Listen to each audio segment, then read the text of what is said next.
Dans cette vidéo, vous allez vous entraîner à comparer des nombres. Dans la première vidéo, on vous a expliqué comment faire pour comparer deux nombres décimaux. Et donc maintenant, on va s'entraîner. Je vous rappelle le sens des signes plus grand et plus petit. Donc plus grand, l'ouverture est vers le plus grand nombre. Pour mémoriser, on se rappelle qu'il y a un grand bonhomme vers la grande ouverture et un petit bonhomme vers la petite ouverture. Pour plus petit, là où il y a la petite ouverture, il y a donc le petit bonhomme, et la grande ouverture, il y a le grand bonhomme. Il faut bien garder en mémoire le sens de ces deux signes. Plus grand et plus petit. Premier exemple. 4,9, 12,2. Tu dois choisir le signe que l'on doit placer entre ces deux nombres pour les comparer. Tu vas donc mettre sur pause la vidéo et prendre ton ardoise pour répondre. Dans 4,9, j'ai la partie entière qui est 4. Dans 12,2, la partie entière est 12. Je commence donc par comparer les parties entières. Je vois que 4 est plus petit que 12, donc 4,9 est plus petit que 12,2. Pour le deuxième exemple, je dois comparer 11,4 et 11,099. Tu peux maintenant mettre la vidéo sur pause et répondre sur ton ardoise. Eh bien, dans ce cas, les deux parties entières sont identiques. 11 et 11. Je vais donc regarder la partie décimale. Mais attention, je vais regarder chacun des chiffres de la partie décimale en commençant par le premier chiffre après la virgule, c'est-à-dire le chiffre des dixièmes.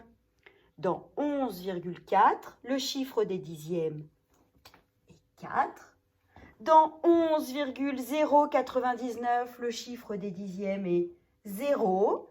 0 étant plus petit que 4, eh bien c'est 11,099 qui est plus petit que 11,4 et donc 11,4 est plus grand que 11,099. Attention, c'est un piège. Il y a beaucoup de chiffres ici. Avec un 99, on pourrait croire qu'il est bien plus grand que 4. Eh bien non, parce qu'on compare chiffre avec chiffre.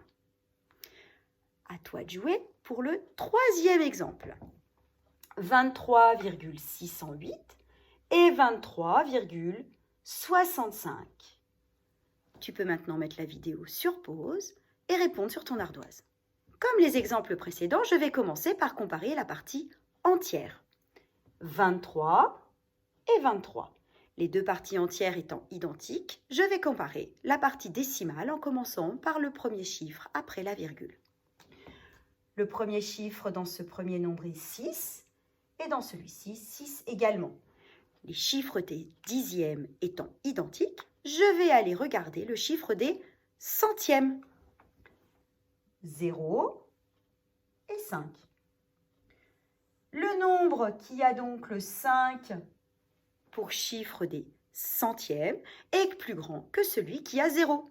C'est donc 23,65 qui est plus grand que 23,608. 23,608 est donc plus petit que 23,65. Regardons maintenant le dernier exemple. 126,999 et 127. À toi de jouer. Tu peux mettre la vidéo sur pause et utiliser ton ardoise pour répondre. Alors, est-ce que tu es tombé dans le piège, qui n'en est pas un en réalité?